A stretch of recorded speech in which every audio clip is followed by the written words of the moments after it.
Hello again, and thanks for joining me. I'm Steve. This is Macabre Art Tales, Episode 2. Got a real special treat for you this evening. My offspring are going to join us in our journey into the darkness. They'll lead you by the hand into nightmares. 4 stories tonight, 4 illustrations, mega chills. So again, if you're ready to come with me into the darkness, let's go.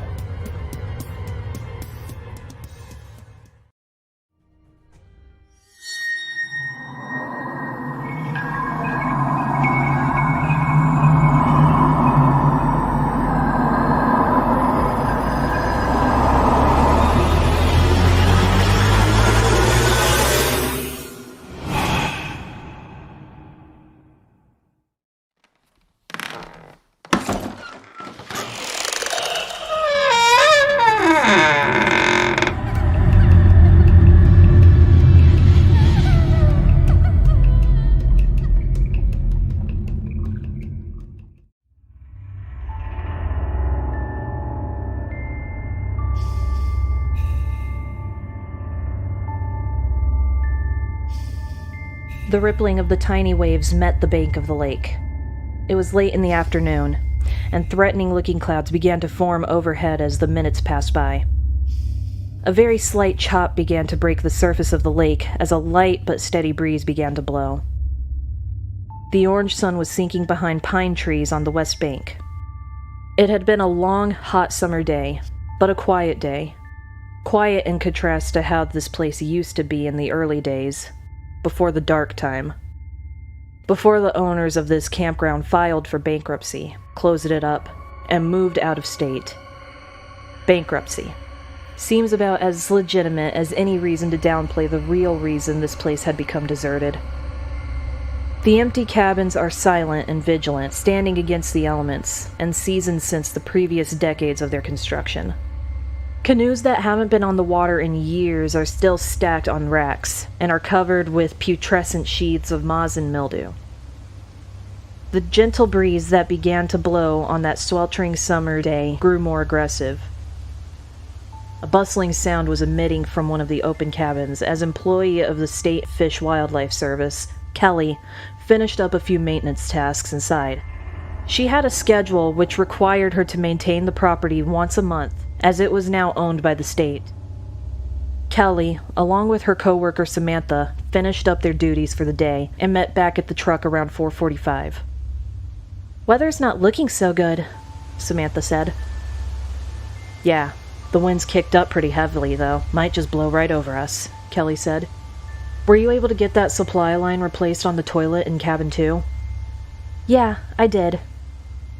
"God, these places are so fucked up and creepy. I gotta be honest with you, I didn't like working alone in them." Samantha said that as she brushed the hair from her face. The wind was blowing it in crazy directions. "Yeah, cabin 7 has been standing wide open for a while. The door was fully open, and there were leaves and dirt on the floor. That's how I could tell, but it was shut and locked when we were last here. So it must have been a bum, or someone broke in." Samantha was slowly looking around the area nervously. "Say, let's head down to the boat dock for a few minutes. I'm not quite ready to head back to the office just yet," Kelly said. Samantha had a quick, reluctant look, but agreed, and the two began to walk down the trail toward the boat dock. The sunken sun was totally engulfed by clouds, and the area was getting darker. Samantha said, "You know, it's getting late and dark. I don't mind relaxing for a few minutes, but can we think about heading back soon?" "Oh, come on," Kelly said. "What are you afraid of?" Samantha shrugged and looked around slowly. "Wouldn't be him, would it?" Kelly asked. Samantha quickly darted a glance back at Kelly, eyes slightly wide. "Him?" she asked. "Yeah, you know. Him." "Who's he?" Samantha asked. "Him. The reason this camp closed up," Kelly replied. Samantha paused for a couple seconds, once again pulling her hair from her face. "What are you talking about?" Kelly's expression morphed from one of being inquisitive to almost sinister knowing. "Well, see, on the record, this place was closed because the owners had lost money, and were left without a choice but to close the place and file for bankruptcy. Her glance then panned out across the choppy water. They certainly lost money, but that's not all they lost.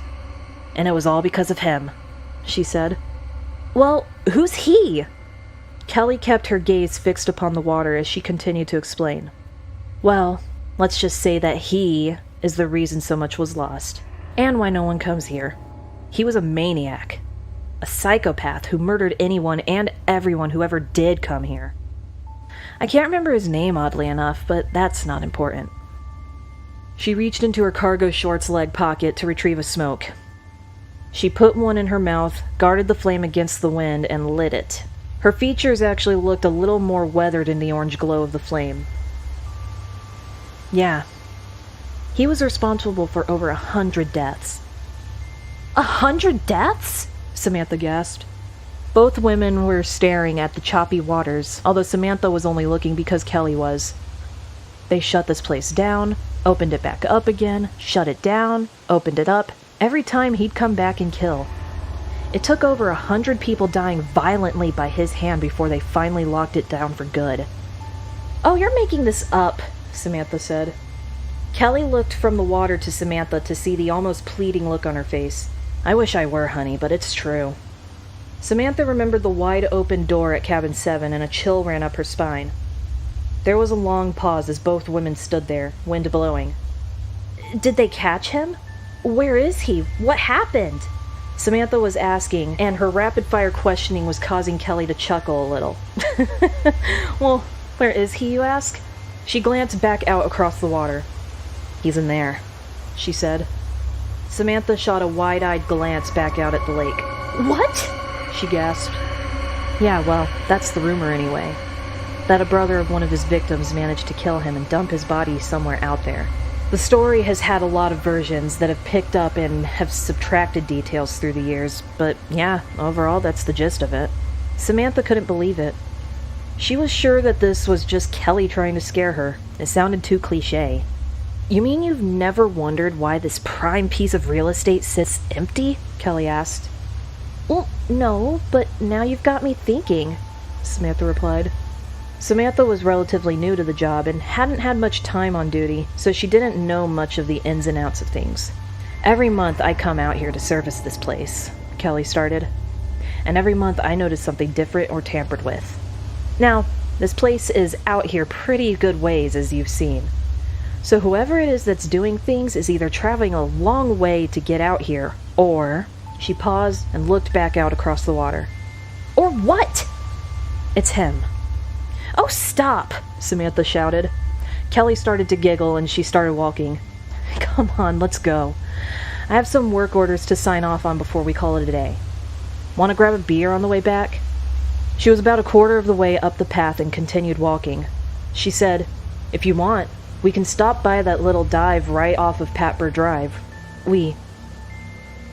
She turned to see that Samantha was not next to her. She looked back down towards the dock. Samantha? What the? She jogged back down to the dock and looked around frantically for Samantha. She didn't see her. What she saw was a mass of bubbles and turbulence in the water right at the base of the dock. But she hadn't heard a splash of any sort. Samantha! She called. Nothing. Samantha! The only sound, aside from the wind raging through the trees and the drops of rain that were starting to patter upon the surface of the water, was the sizzling sound coming from the commotion and sudsy turbulence in the water. She stood for a minute, staring at the water confused. Samantha wasn't coming up. Could she swim? Oh no, she's drowning. She fell in. She took a deep breath and dove headlong into the water. She swam frantically under the surface, looking for her friend, but could see nothing. As she swam in a panic, she knew that she was going to need to break the surface soon for air, but didn't want to leave her friend below. She felt her heart hammering away in her chest, and the pain in her lungs was like fire. It ripped through her torso as she rocketed towards the surface. She was only to able to see the dwindling daylight through the surface above. She was inches away from the surface when she felt the forceful grip of a hand grabbing her ankle. She could see the dock through the shimmering water shrink in size as she was violently jerked deep into the depths. She could see millions of bubbles and foam, and suddenly she understood. Seconds later, the remaining air in her lungs was forced from her mouth as a searing pain rifled through her back. The foam and suds then turned scarlet, as her flailing first frantic became more lethargic. The rain above the surface was increasingly heavy, as was the wind. The choppy waters remained so. The bubbles and the suds were now diminishing on the surface of the water. And aside from the fish and wildlife service truck that was parked at the mouth of the woods, the place was deserted and quiet again. And it stays that way for now. Or does it?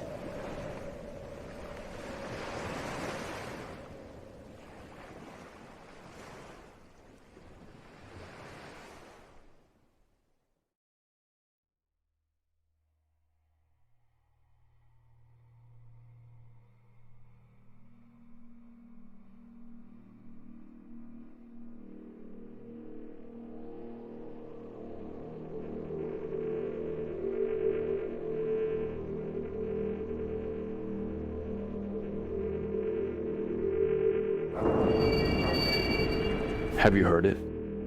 The legend of the Dark Stalkers? Well, if you haven't, you will, and I'm here to tell you that it's true. All of it. I first read about them on the front page of one of those silly tabloid magazines. You know, the ones you see on the rack in the checkout line at the grocery store? Not too long after that, the story was promoted to regular newspaper and evening news status. No one truly knew what they were, although there was a wide array of speculations. Out-of-control mob of kids, maybe escaped lunatics, or homeless people who've band together to terrorize the rest of society. But at the end of it, no one really knew. I'm exhausted, and darkness is beginning to creep around every corner. Aside from knowing what town I'm in, I really don't have a further clue as to where I am. I've been boarded up in this dilapidated ramshackle cabin in the woods for what seems like all night, but according to the time on my phone, it's only been about 3 hours. It's now 11:23. I've been trying to call out, but I have no service out here in the sticks. It's been like this the whole time. I know they must have seen me come here. These terrifying things. They're these short, disgusting, and hideous creatures whose bodies are severely contorted but move with incredible speed. I've never really had much trouble describing something I've seen, but if I were to describe the way these things look, they almost look like demonic old people. And these satanic-looking gnome-like things seem to have taken over this entire place, this entire town. This situation for me began, as I said, a little over 3 hours ago. You see, I'm on a business trip, or at least I was on a business trip, and I realized I was running behind schedule, and way out here in no man's land, I can't seem to get service, so the navigation wasn't working on my phone. So I took a look at a map and decided to take what I thought would be a shortcut and turn through this small town. I seemed to be losing my way all the more, so I stopped into a country store to ask for directions. But when I went inside and looked around, I noticed that it was a 50s-style malt shop, complete with black and white checkerboard floors and a soda bar. I also took quick notice that it was dead inside, completely abandoned. I saw a payphone in the corner that had its receiver dangling like a grandfather clock's pendulum. I spent some time in there, half of an hour to be exact. I snooped around a little more and looked for anybody who could possibly be there. The place wasn't closed, but there was absolutely no one there, as I've indicated before. And the longer I stayed there, the creepier the place became. I was in the back of the store next to the walk-in freezer when I heard a rather violent noise coming from outside in front of the store. I heard the sounds of shattering glass, twisting metal, and the loud whoosh sound of air as if it's being released from a tire. A tire. It was my car. I ran to the front of the store and peered out of the windows to gaze upon the horror of these satanic-looking creatures destroying my car. There was a gang of them. I stood in utter disbelief as I watched them tear my vehicle apart piece by piece like it were made of tissue paper. A few of these little devils were inside the car ripping up bits of upholstery and smashing the dashboards and panel glass. A noise must have escaped my lip because a few of them jerked their gaze back in my direction as they stopped, momentarily from annihilating my ride. Instantly, they began to run toward my direction. I started moving backwards and I stumbled over a few chairs, and when I caught my composure again, I darted toward the back of the store. As I reached the back exit door, they crashed through the bay windows to the front. I said a quick prayer and smashed through that back door with the shock of a cruise missile. I just ran into the woods. I didn't look back, I just kept going. And they were gaining on me, and the sound that they were making as they were pursuing me was blood-curdling. As I continued to run, I was lucky enough to put a little bit of distance between myself and them, but I could still hear their shrill shrieks and the snapping of twigs as their feet fell as they ran. And with my lungs burning, I just ran, and I kept running until I found this place. Just some random beat-down shack in the woods. I went inside this place and crouched underneath one of the rotted countertops. And right about now, I'm thanking God that it's getting dark, and I can be hidden from these monsters. I'm so tired now. I'm so tired that I can barely keep my eyes open. Occasionally, I'll look up and I'll glance outside the old broken window to see if they're out there. That's a Spanish moss that's swaying in the wind on the trees. It's just about hypnotizing. I'm just gonna sit here quietly and pray that they don't find me as I wait for the morning to come. Wait. I can hear them. They're crowding the outside of the shack. I can hear them trampling up on the roof. Oh my God. I'm looking out the window and I can see one staring at me with a horrifying grin on its face. They've found me.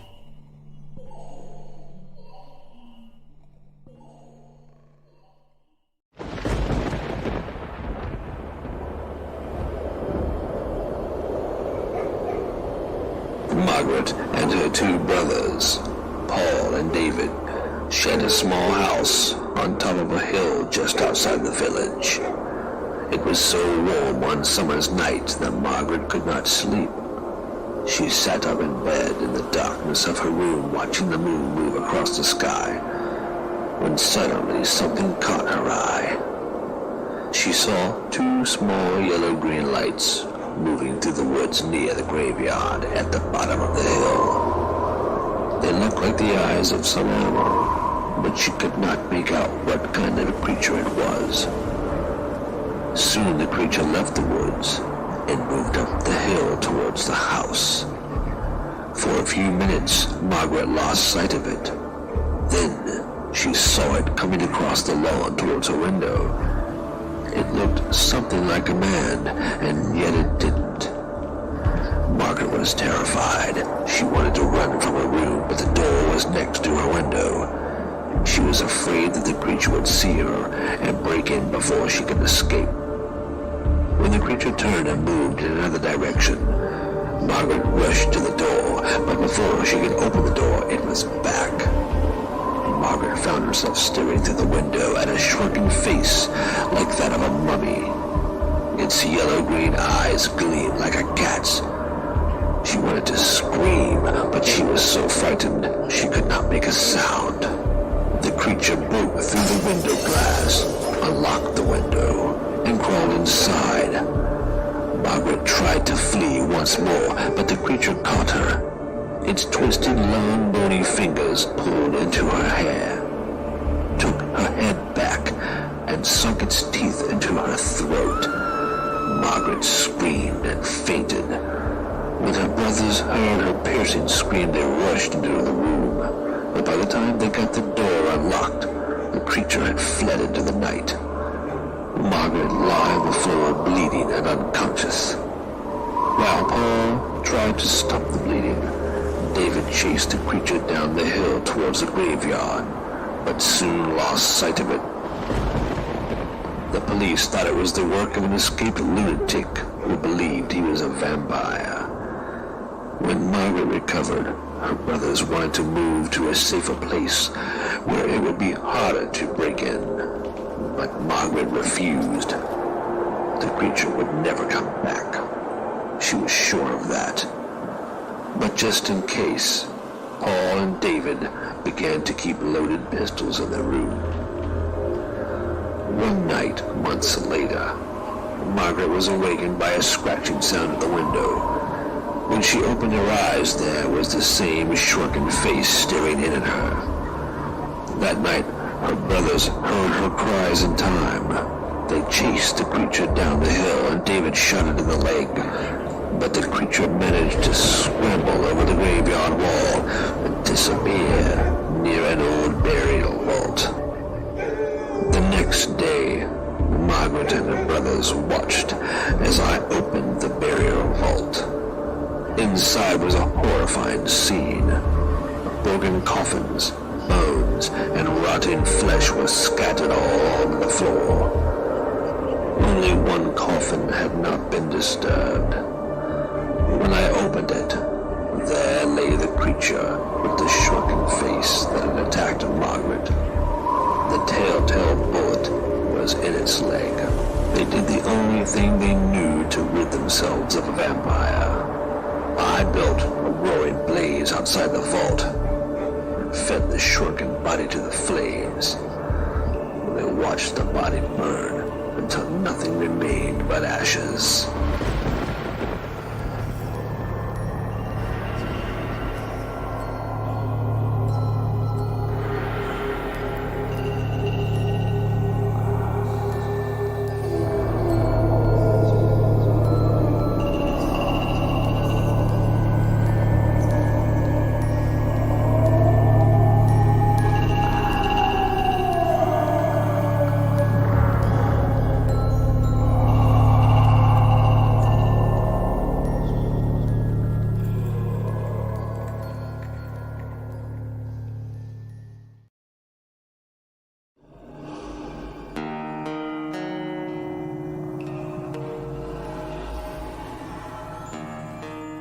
We all do what we can to fight back the Hun, right?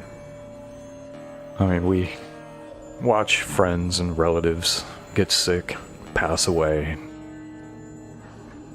We wear masks and get plucked with needles in an attempt to quell rebellious microbes in their million-year war against mankind. For what? And for what? We're all just rushing 1,000 miles an hour, headlong into a Mansfield bar where the outcome's always the fucking same. And just ashes to ashes, dust to dust, funk to funky. We know Major Tom's a junkie. But it's not like it used to be, right? I mean, I'm a lot older now. When I was younger, whenever the change would come over me, I'd wake up the next morning in a back alley somewhere or under a interstate overpass, stark naked, out in front of God and everyone, drenched in blood. None of it's mine. But I wasn't out of place. I wasn't out of place there. Freaks, as they're warming their hands over burn barrels, just kind of looking at me indifferently, and then would go back to doing whatever the hell they're doing, and I, of course, would try to cover myself to the best of my ability and throw my hand over it and run home and think back as to what I did and who I hurt or who I might have killed. Headache. Oh my God, raging headache. Ah, damn. The worst headache, the worst hangover you can imagine. That's the worst hangover doesn't even compare. All you want to do is lay there and watch YouTube videos all day, and I only wish the guilt was to the extent where, you're going through your phone and scrolling through and looking at your messages and making sure you didn't say anything inappropriate to someone the night before, to people who, well, shit, wouldn't expect anything different from you, actually. But it's not like that these days. I do recall a time where I didn't chain myself up like I'm chained to this chair right now out here in this cabin in the woods. where I woke up, again, stark naked, in a neighbor's flower bed with them standing over me, cussing me, threatening to call the cops, and of course I have to do the best I can to run home. Shiny ass in front of everybody. It's embarrassing. Oh, man, it sucks. It just really, really sucks. But there's nothing I can do about it. There's no cure for my particular affliction, you know. I had already drawn my own conclusion and had already diagnosed myself, and when I went to the doctor, his and my diagnosis just kind of happened to coincide. I wouldn't do anything if I could for it. I mean, what would be the point anyway, right? Shit. Kill yourself, David. That's what some friends tell me. I just don't have the cojones to do it. I don't. I should, though. The hallucinations are getting worse.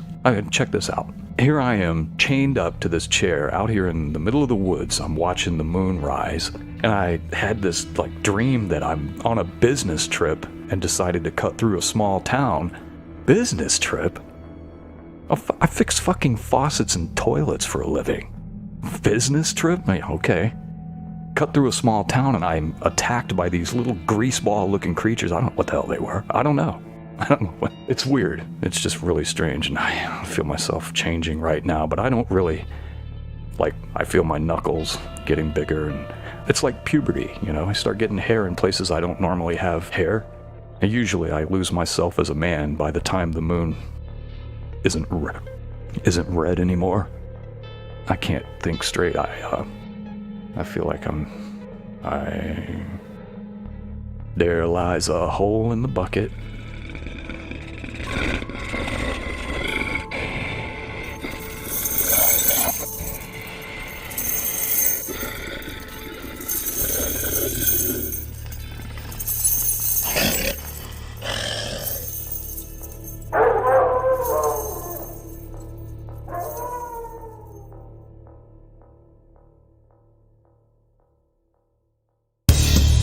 If you're still with us, thanks again for listening. Again, I'm Steve, and this is Macabre Art Tales. Join us every other Wednesday at 10 p.m. Eastern, and let us lead you into the darkness. Enjoy your evening, friends, and pleasant dreams.